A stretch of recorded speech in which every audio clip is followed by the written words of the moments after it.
cái chép cho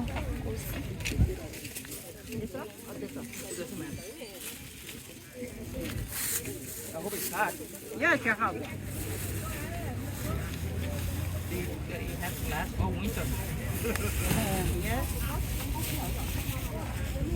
đúng mà không có cho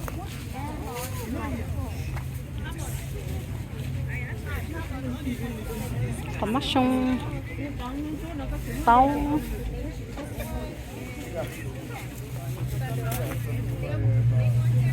tàu cha đều cũng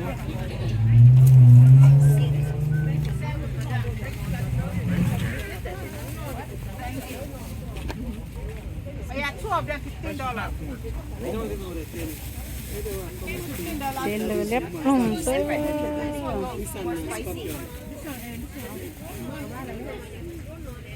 mỗi mì cà qua lúa này mà không được giống lúa chua lì anh thích xa sản lượng bé cái nó no hình như You get the day one buy them. No. But this one no go hot.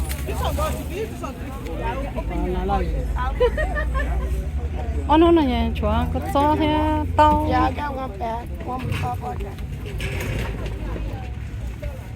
thế còn lia có gì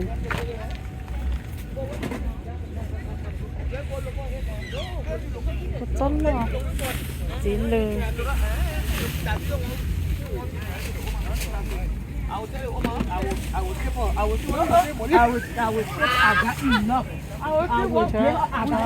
chúa cái đôi chó không đâu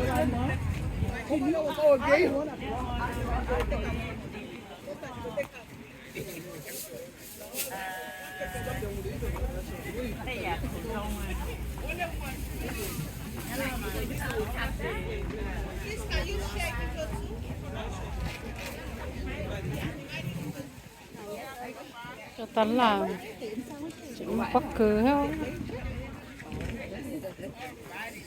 Em đi với chị. Đi rồi. không ta nữa cho cái gió đi tao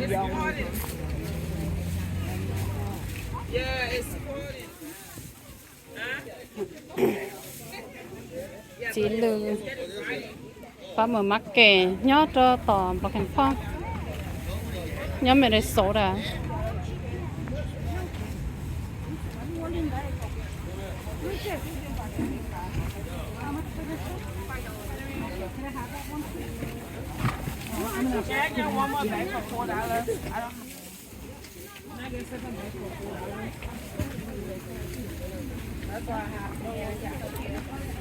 một phần giả đi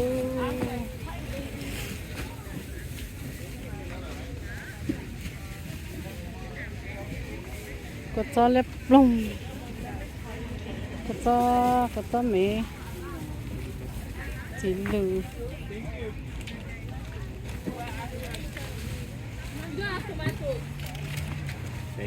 tao